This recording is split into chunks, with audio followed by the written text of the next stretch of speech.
Hi, FOED 3010 class. So I want to go over what we're going to do for week 9. I know we're not in person today, but I will post this and send it via email.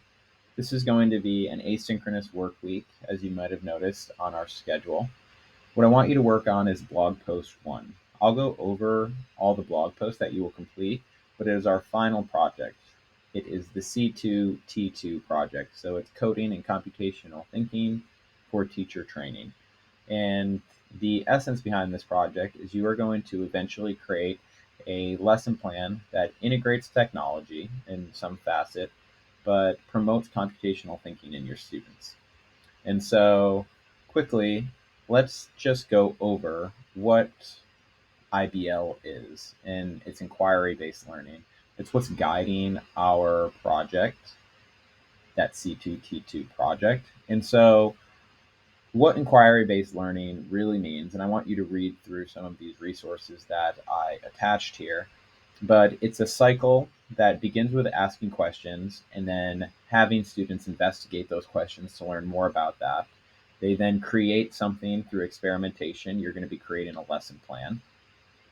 And after you create that lesson plan, you then put that new design into practice. So you're actually going to teach that lesson plan.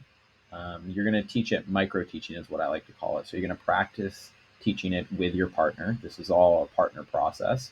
And the final step in IBL is to share that new findings or information with the general public. You're going to take your lesson plan and you're actually going to share it with in-service teachers who are my graduate teachers. So they may be practicing teachers in the field currently, they may be administrators.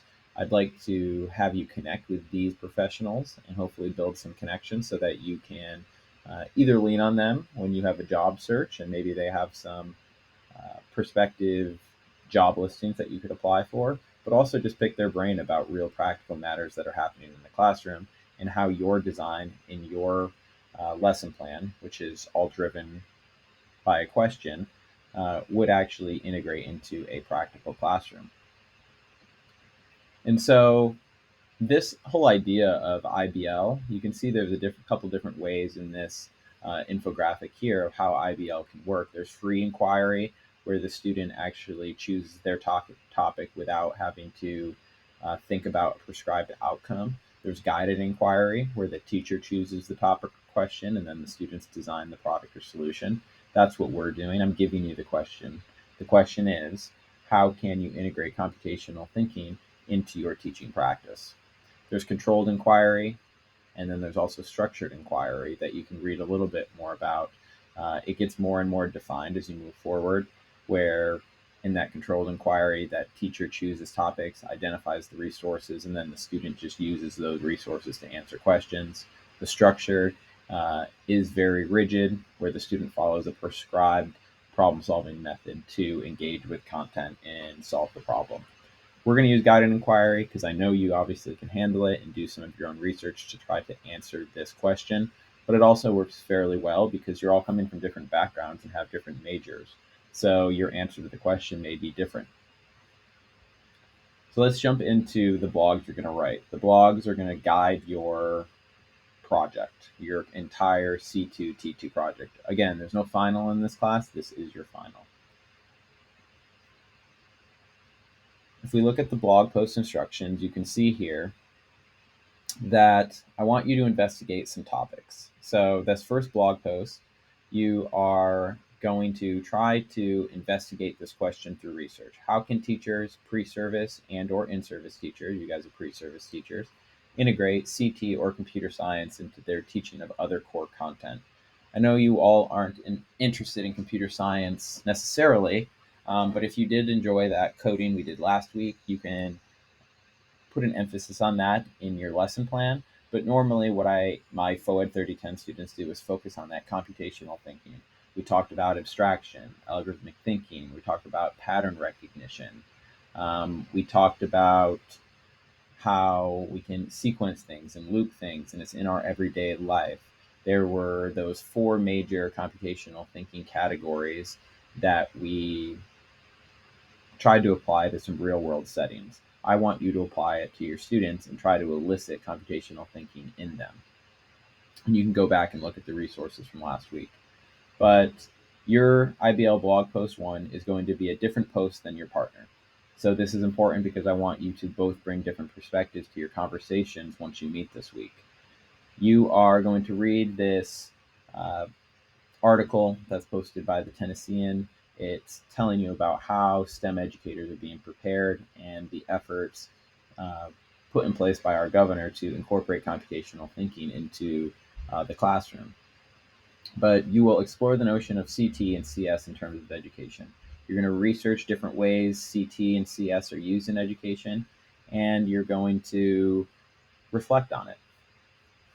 I want you to spend some time. You can look at more than just these resources. I actually hope you do. I want you to just investigate some peer reviewed articles like you've done previously, look at lesson plans, look at even other blog posts from teachers that incorporate this type of practice. And then I want you to write about 2 to 3 paragraphs. Is what do you still have questions about? What's left to learn? What's important about your research that should be shared with others? What types of questions would you recommend future students to ask if they were to continue to research? What types of questions would you ask a practicing teacher who integrates computational thinking into their curriculum? And make sure that you list and cite your resources and APA as best as you can. That's that first blog post. Blog post 2 and 3, you can read here. And blog post 2 is actually going to be the week that you develop the entire lesson. You're going to use a template and develop your lesson. In week 3, this is where you're going to shoot your video and actually micro teach the lesson with your partner. And then in week 4, it's a reflection. You're going to see if you answered that question. In between week 3 and week 4, you're actually going to meet with that in-service teacher. Your video and your lesson plan are going to go to those graduate students at Tennessee Tech University who are studying computational thinking and educational technology. And then they're going to give you some feedback. I may ask them to meet with you if possible, if we can find some times that work for everyone. But if we can't, they're definitely going to give you feedback that is aligned with a rubric and criteria, and that's specific about computational thinking and ed tech integration. And then you're going to reflect on this whole IBL process in blog post 4. So that is the rundown. We'll talk about blog posts 2 and 3 next week. We're going to meet. It's actually not next week. We're on spring break, but the week after spring break, we are going to meet in person. It was initially going to be an asynchronous time for you to work, but we're going to meet in person so that we can flush through these lesson plan ideas and meet with your partner. But if I hop back to the rundown for this week, which is asynchronous, you can see your partners are here. I'd like you to put in your email for just yourself. You can place your email here, and I want you to contact your partners. Some groups have 3 partners, others only have 2. But I want you to reach out to your partner this week. You're not writing the blog post or doing the same research this week, but I do want you to touch base with them. Find some times that you can work after spring break to work on this lesson plan. We'll facilitate this working relationship in class after spring break. I also want you to place your portfolio URL. You've already made this portfolio, but I'd like you to place your portfolio URL in this Excel document. You can actually click here in the top right hand corner, add your name and your online URL. Here's an example of what the blog post will look like. This is blog post 4. I want you to add a tab that has IBL project, and your blog post 1, 2 very well developed paragraphs, 2 to 3 well developed paragraphs with some citations about how computational thinking was used across curriculum, how it was integrated into an elementary classroom. If you're studying high school or secondary education or special education or physical education, how can it be integrated into those subject areas? Remember, it's very general. It's a type of problem solving. It's not necessarily tied to technology. However, a lot of technology integration elicits computational thinking. Your lesson plans have to integrate technology in some way. And so you'll summarize this. And then the last thing you will do this week is, and if you see it on the bottom here, you will just do another Flipgrid assignment. I just want you to reflect and summarize your blog post 1. You'll click here, you'll have access with the link, you'll click join, and it will bring you to add a response. What computational thinking and CS resources did you find pertaining to your discipline?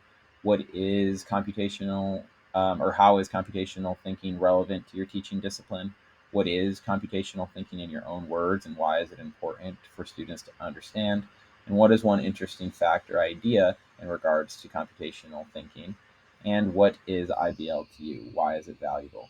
So answer these questions. This should guide your writing, and they both should inform each other. So while you're writing, think about the reflection, or vice versa. Maybe you want to shoot your video first, that informs your blog post. Either way, that's completely fine. And that's it. When you get back from, let's just jump to the main schedule really quickly. When you get back from break, we are going to meet in person, and I've updated our schedule. We're going to do a little bit more with block-based programming and robotics. I'm going to have you complete that quiz, that coding quiz that we didn't do necessarily last week. If you've already taken it, that's fine as well, because we did all of the really content that's tied to that quiz last week. But we'll review some of those concepts. We're going to play with some robots, have some fun, and then you're going to have some time to work on this lesson plan with your partner. So please be here in person so that you don't leave your partner hanging, working on the lesson plan for the second half of class. After that week 12, you're actually going to be working on that video in your off time.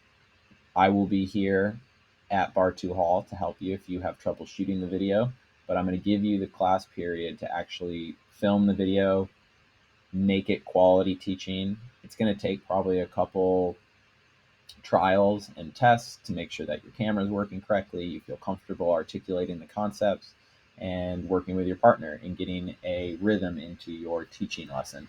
You're going to think about pedagogy, and then we're going to send that lesson plan and that video out. We're going to give those in-service teachers about 2 to 3 weeks to review them. My graduate students, we're going to give them 2 to 3 weeks. Then they're going to give you some feedback, hopefully by week 15.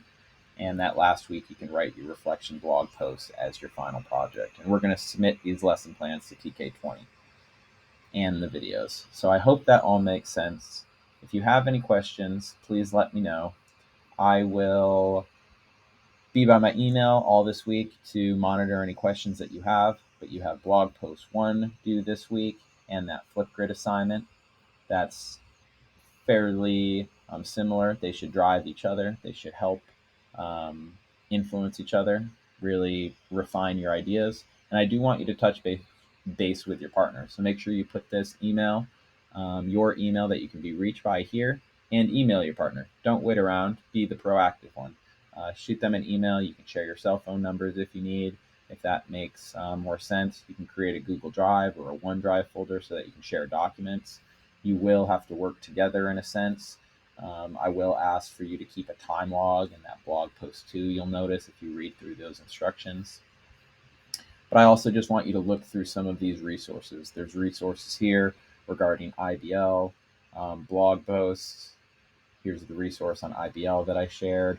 There's some other resources regarding inquiry-based learning and why it's important to bring into your classroom at all age levels.